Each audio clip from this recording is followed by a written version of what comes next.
ఉన్నత యోగ్యతా బల సిద్ధిరస్తు వాంఛ బల సిద్ధిరస్తు సకల రాజకీయ ఉన్నత యోగ్యతా బల సిద్ధిరస్తు వాంఛ బల సిద్ధిరస్తు ఆరోగ్య యోగ్యతా బల సిద్ధిరస్తు గురిజాల నియోజకవర్గ సస్యశ్యామలాభివృద్ధిరస్తు సర్వే జనా సుఖినో భవంతు సకల వర్ష ప్రాప్తిరస్తు.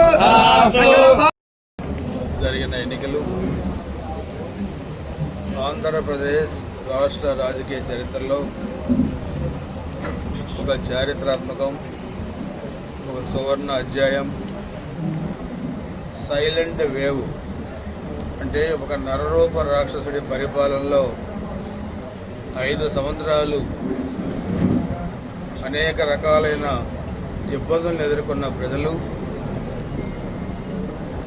ఎవరికి ఓటేశారో చెప్పకుండా వాళ్ళ ప్రభుత్వ వ్యతిరేకతను ఏ విధంగా చాటుకున్నారో మనం చూసాం. 175 సీట్లకి కూటమికి 164 సీట్లు అందించి ఒక చారిత్రాత్మకమైన విజయాన్ని కూడా ప్రజలు ఇచ్చారు. ఇది మేము విజయంగా ఆనందించినప్పటికీ ఆంధ్రప్రదేశ్ ప్రజానీకం మా భుజాలపై ఉంచిన బాధ్యతగా కూడా మేము గుర్తుపెట్టుకుంటున్నాం. 151 సీట్లు వచ్చిన ఆయన అహంకారంతో ప్రదర్శిస్తే ఆ 11 సీట్లు ఎలా వచ్చినాయో చూశారు. అందుకనే గురజాల నియోజకవర్గంలో కూడా ఇటు గౌరవనీయులు జంగా కృష్ణమూర్తి గారు, అదేవిధంగా భారతీయ జనతా పార్టీ నాయకులు అందరూ కూడా కలిసికట్టుగా గురజాల నియోజకవర్గంలో ఒక చారిత్రాత్మకమైన విజయాన్ని కూడా ఇచ్చారు. అత్యధికమైన మెజార్టీ ఇచ్చి గత 5 సంవత్సరాల హింసాకాండని రూపుమాపాలని, శాంతి భద్రతలు కాపాడాలని, అభివృద్ధి జరగాలి గురజాల నియోజకవర్గం అని చెప్పి కూడా ప్రజలు తీర్పిచ్చారు.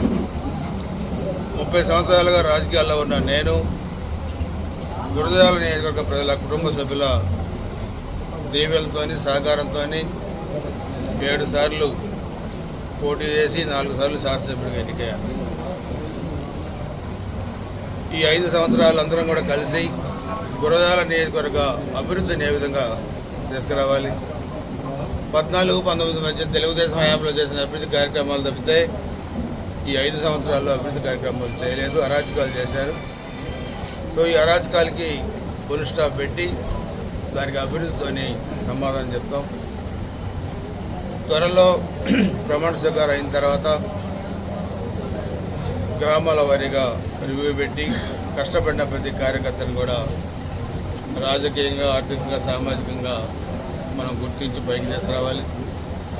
అదేవిధంగా అధికారులతో కూడా రివ్యూ చేసి రాబోయే 5 సంవత్సరాలు ఏ డిపార్ట్మెంట్ మనకు నిధులు కావాలి, ఏ గ్రామంలో, ఏ మండలంలో ఏ సమస్యలు ఉన్నాయి, ముఖ్యంగా ఇరిగేషన్ సమస్య కానీ, అగ్రికల్చర్ కానీ, పంచాయతీరాజ్ కానీ, R&B కానీ, ఎలక్ట్రిసిటీ కానీ, మున్సిపల్లో దీంట్లో పనులు కానీ, ఒకటిగా అన్నీ కూడా మనం నిధులు తీసుకొచ్చి నియోజకవర్గాన్ని అభివృద్ధి పదాల్లోకి తీసుకెళ్ళాలి. ఈ నియోజకవర్గంలో సిమెంటు ఫ్యాక్టరీలు కూడా ఎక్కువ ఉన్నాయి, ఇంకా కొత్తవి కూడా రాబోతూ ఉన్నాయి. యువతకు కూడా ముఖ్యంగా ఉపాధి కూడా చూపించాలి. ఈ నెలలోనో పైన ఒక నెలలో మరలా మెగా జాబ్ మేళాని కూడా పెడతా ఉన్నాం.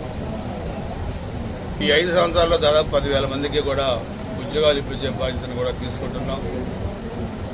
రాష్ట్ర పార్టీ పెట్టిన మేనిఫెస్టో కానీ, గురజాల నియోజకవర్గంలో మేము పెట్టిన మేనిఫెస్టో కానీ ఇంప్లిమెంట్ అయ్యే విధంగా కూడా అందరం కూడా చర్యలు తీసుకుంటాం. ఎప్పటికప్పుడు 2 నెలలకి 3 నెలలకి అందరం కూర్చొని గ్రామాల వారీగా రివ్యూ చేసుకొని ఎక్కడ ఎటువంటి పొరపచ్చాలు రాకుండా అందరం కూడా కుటుంబంలాగా కలిసిమెలిసి పనిచేసుకొని నియోజకవర్గాన్ని ముందుకు తీసుకెళ్ళడానికి కూడా ప్రణాళికలు రూపొందిస్తాం. దయచేసి ఎవరైతే ఈ 5 సంవత్సరాల్లో 11 మంది హత్య గావించబడ్డారో తెలుగుదేశం పార్టీ కార్యకర్తలు, నాయకులు, అదేవిధంగా 8 మంది పిల్లలు మైనింగ్ గుంతలో పడి చనిపోయారు. దాదాపు 60-70 మంది కాలు చేతులు విరగొట్టారు, పొలాలు బీళ్లు పెట్టారు, మహిళలపై అత్యాచారాలు చేశారు, అక్రమ మైనింగ్ చేశారు, తెలంగాణ మద్యం తెచ్చారు, గుట్కాలు అమ్మారు, బియ్యం అమ్మారు, ఇసుక అమ్ముకున్నారు, భూములు 3,000 ఎకరాల భూములు ఆక్రమించుకున్నారు. ఇవన్నీ కూడా చాలా ఉన్నాయి. ఆ ప్రభుత్వ భూములను తిరిగి మరలా వెనక్కి తీసుకొని అక్కడ కూడా పేదవాళ్ళకు కూడా అవన్నీ కూడా పట్టాలు ఇవ్వడం కానీ ఇల్లు కట్టడం కానీ చేయాలి. సో అవన్నీ కూడా ప్రణాళికాబద్ధంగా కూడా ముందుకు వెళ్తాం. గెలిచిన తర్వాత ఈరోజు నియోజకవర్గాన్ని కూడా నిన్న వచ్చాను పిడిగురాల్లో, ఈరోజు దాచిపల్లి, గురజాల. సో ఈ విజయం చూస్తే, ఈ చారిత్రాత్మక విజయం చూస్తే ప్రజలు ఎంత హ్యాపీగా ఉన్నారంటే ఒక రాక్షస పరిపాలన అంతమొందించామని హ్యాపీగా ఉన్నారు. సో తప్పకుండా మేము ఎటువంటి భేషజాలకు పోకుండా 30 సంవత్సరాలుగా నాకు కానీ కృష్ణమూర్తి గారికి కానీ మా నాయకులందరూ కూడా ఉన్న అనుభవాన్ని ఈ అభివృద్ధి కోసం ఉపయోగించి అందరం కూడా 5 సంవత్సరాలు కష్టపడతాం. చంద్రబాబు నాయుడు గారు, లోకేష్ బాబు గారి సహాయ సహకారాలు, అదేవిధంగా పవన్ కళ్యాణ్ గారు కూడా పంచాయతీరాజ్, రూరల్ డెవలప్మెంట్ ఇవన్నీ కూడా మంచి శాఖలు తీసుకున్నారు. లోకేష్ బాబు గారు కూడా ఎడ్యుకేషన్, ఐటీ ఇవన్నీ కూడా వారు తీసుకున్నారు. ఆ శాఖల నుంచి కూడా నిధులు తెచ్చుకొచ్చి అభివృద్ధి చెందిన గురజాల నియోజకవర్గంగా అందరం కూడా కలిసికట్టుగా తీర్చిదిద్దుతాం. మా వివిధ స్కంధాలపై ఉంచిన బాధ్యతల్ని గుర్తుపెట్టుకొని మేము ముందుకు వెళ్తాం. అందరం కూడా కలిసిమెలిసి పనిచేస్తామని చెప్పి కూడా ఈ సందర్భంగా తెలియజేసుకుంటాం. 24లో 2019లో కూడా ఈఏపీలో వాడారు. సో అప్పుడే చెప్పుంటే మాకు ఏది వాడినా అభ్యంతరం లేదు. మేము బ్యాలెట్ వద్దాం లేదు, ఈఎంపీలు మేము వాడడం వల్ల మేము పెట్టే కావు, అది ఎప్పటి నుంచో ఉన్నాయి. ఆయన ఏమన్నా కేంద్రంలో ఈసారి ఫలిస్తే వచ్చే ఎన్నికల్లో బ్యాలెట్ పెట్టుకోవాలని మాకేం అభ్యంతరం లేదు. నేను మాట్లాడతాను. ఎప్పుడు కూడా రాజకీయాల్లో ఇచ్చిన మాట నిలబెట్టుకోవాలి. అందులో ముఖ్యమంత్రి కుటుంబం మాట్లాడతాను, టైం ఉంది మాట్లాడతాను. నేను వేగంగా మాట్లాడను. రేపు ప్రెస్ మీట్ ఉంది పిడుగురాల్లో, అవన్నీ కూడా ఆయన ఏం మాట్లాడారు, నేనేం మాట్లాడాలా. ఆయన ఒకటి అన్నారు, మరలా వచ్చే ఎన్నికల్లో ఎర్రబెల్లి శ్రీనివాసరావు అభ్యర్థిగా ఉండాలని కోరుకుంటున్నాను, నేను మెజార్టీతో గెలుస్తా అన్నాడు. నేను ఆ రోజే చెప్పా, ఓడిపోతే నేను రాజకీయ సన్యాసం తీసుకుంటా, నువ్వు కూడా సన్యాసం తీసుకుంటామంటే తీసుకుంటా అన్నాడు. తప్పకుండా నాకెందుకు ఆయన ఓడిపోయిన మాట మీద నిలబడతాడనే గౌరవం ఉంది ఆయన.